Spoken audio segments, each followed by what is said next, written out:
इसके चलते अपना बसेरा रुक गया, अपना बसेरा बदलना ना पड़े। और आज हम आपको दिखाना चाहेंगे इस पिलर वाला घर का, जो कहीं ना कहीं लोगों को अब उम्मीदें टूटती हुई दिखाई दे रही है। आइए हम दिखाते हैं ये जो पिलर वाला घर था वो कैसे कैसे लोग इस इतने लाखों लाख रुपया खर्च करने के बाद भी पलायन करने के कगार पे है। लोग जो बाहर से समस्या के निदान के लिए जो सरकार के द्वारा जो व्यवस्था की गई है, ये जो जालीनुमा ये जो देख रहे हैं, यह धारा के कटाव को रोकने के लिए आप देखना शुरू कर चुके हैं द यूथ वॉइस 24। मैं अभिषेक कुमार। आज हम आ गए हैं पूर्वी चंपारण जिले के संग्रामपुर प्रखंड के पुछड़िया गांव में। देखिए यहाँ का गांव यह पहले पूरा घना आबादी हुआ करता था। ये जो बहते हुई जो ये दरियाव है, इसका जो जल मार्ग था कहीं अलग था, लेकिन धीरे धीरे कटाव करते करते इतना विस्तृत ढंग से यह फैल गया है। और हम यहाँ बात करेंगे कि देखिए यह जो खपड़ा वाला घर, ये खपड़ा वाला घर जो है यह एक पुराना घर है, लेकिन हम इसलिए खपड़ा वाला घर दिखाना चाहेंगे क्योंकि यह यहाँ कई एक नए घर भी बनते हुए दिख रहे हैं। जैसे वो शौचालय देखिएगा, वो ये पिलर वाला घर देखिएगा, ये पिलर वाला कहीं ना कहीं जाते वक्त भी कहीं ना कहीं लोगों का उम्मीद अभी तक बचा हुआ था कि कहीं कुछ अच्छा हो पाए, लेकिन कुछ अच्छा होते हुए दिखाई नहीं दे रहा है। कटाव अपने चरम पे है। देखिए यह पिलर वाला घर। आइए हम इसको स्थिति बताते हैं, ये भयावह स्थिति जो है वह बताते हैं। आइए देखिए इस घर को दिखाना चाहते हैं। पहले इस घर को देखने से पहले एक खपड़ा वाला घर देख लीजिए। पहले मैं एक बार कहूंगा कैमरामैन से कि ये खपड़ा वाला घर दिखाए। देखिए ये खपड़ा वाला घर, देखिए ये खपड़ा वाला घर और यह जो पिलर वाला घर है, कहीं ना कहीं लोगों की उम्मीद जो था वो अभी तक ठहरा हुआ था कि कहीं ना कुछ हो जाए, कुछ सरकार के द्वारा कुछ ऐसा कार्यक्रम निकले जिसके चलते अपना बसेरा रुक जाए, अपना बसेरा बदलना ना पड़े। और आज हम आपको दिखाना चाहेंगे इस पिलर वाला घर का, जो कहीं ना कहीं लोगों को अब उम्मीदें टूटती हुई दिखाई दे रही है। आइए हम दिखाते हैं ये जो पिलर वाला घर था वो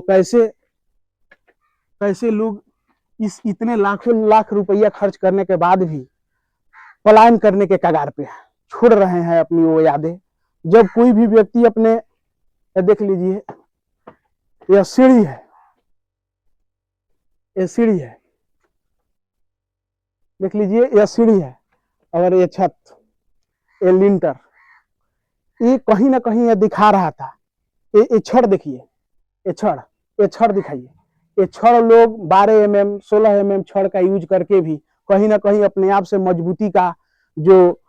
मजबूती पूरा दे देना चाहते थे, लेकिन कहीं ना कहीं उनके मजबूती, उनका हिम्मत, उनका साहस और सरकार की लापरवाही जवाब देने लगा है। एक दर्द सा, एक भयावह दर्द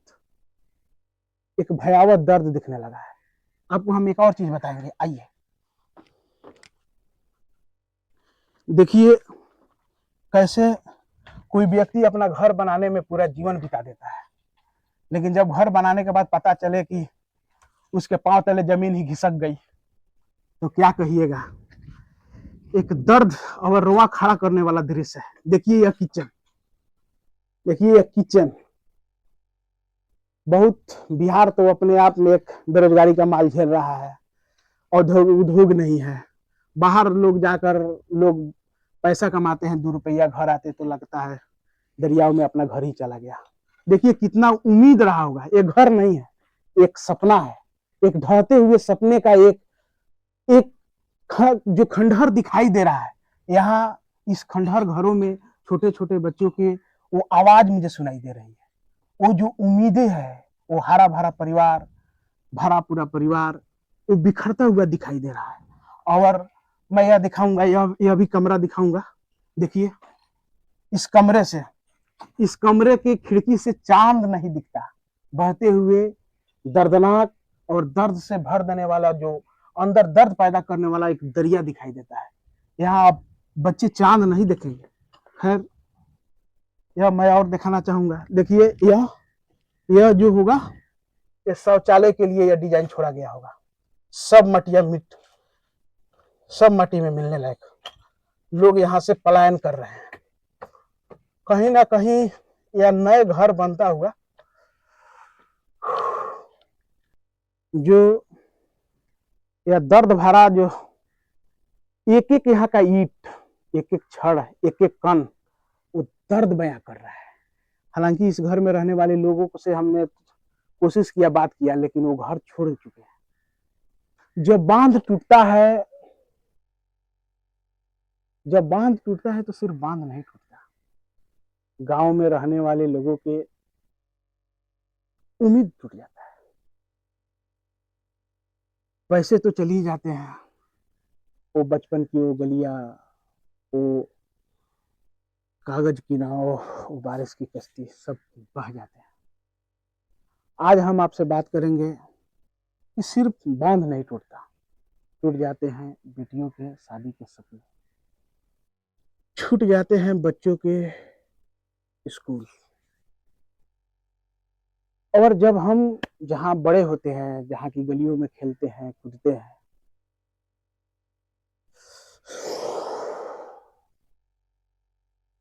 हमें अपने जान पहचान रिश्तेदारों के यहाँ जाकर शरण लेना पड़ता है। लेकिन शरण कोई कितना दिन दे? स्थिति अगर थोड़ा भी अच्छा हो, कहीं से मदद मिल जाए, तो 5 या 10 धुर जमीन लेकर जीवन बसर करने के लिए एक बसेरा बनाते हैं। उससे भी अगर स्थिति भयावह हो तो तिरपाल टांग कर किसी सड़क के किनारे अपना जीवन बिताने पर मजबूर हो जाते हैं। ये बहते हुए दरिया किसी के लिए मनोरंजन के साधन हो सकते हैं, लेकिन यह दर्द बढ़ा देने वाला जो यह मंजर है, ओ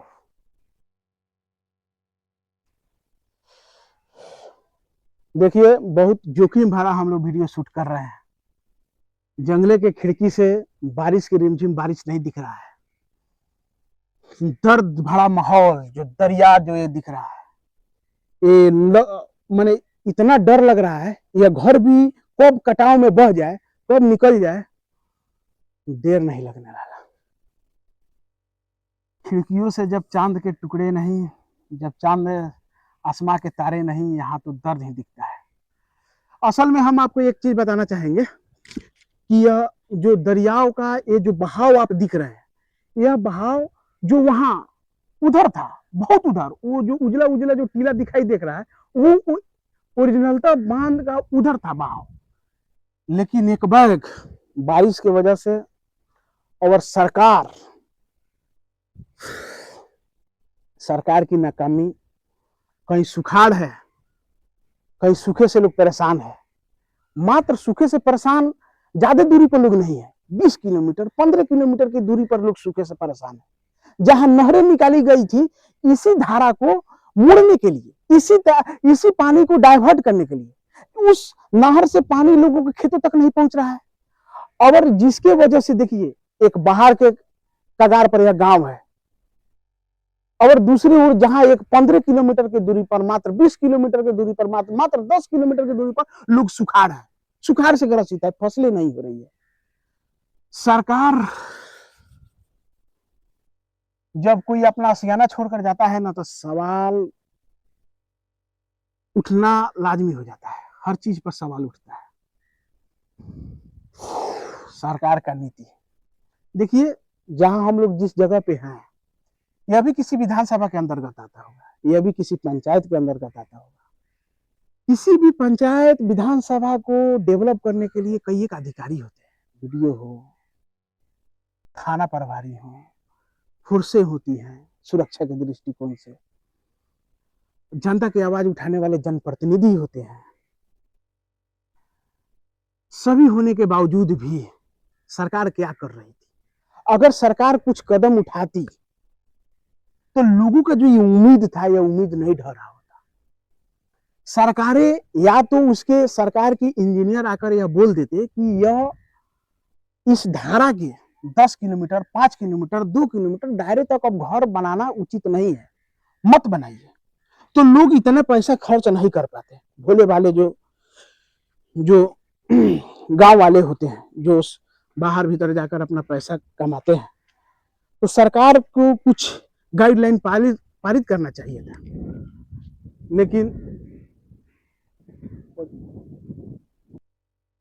बार बार जब ऐसी परिस्थिति देखने पर सरकार की मानसा पर सवाल बार बार उठते हैं, क्योंकि सरकार के पास इंजीनियर है, दूरदर्शी इंजीनियर है, जो जहां की वस्तु स्थिति देखकर वहां के भविष्य तय कर सकते हैं।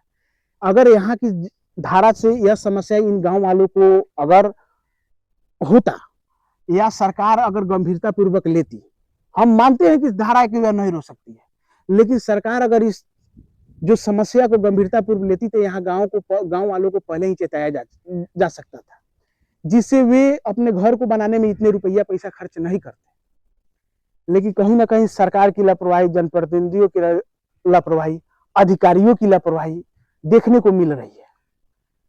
तो हम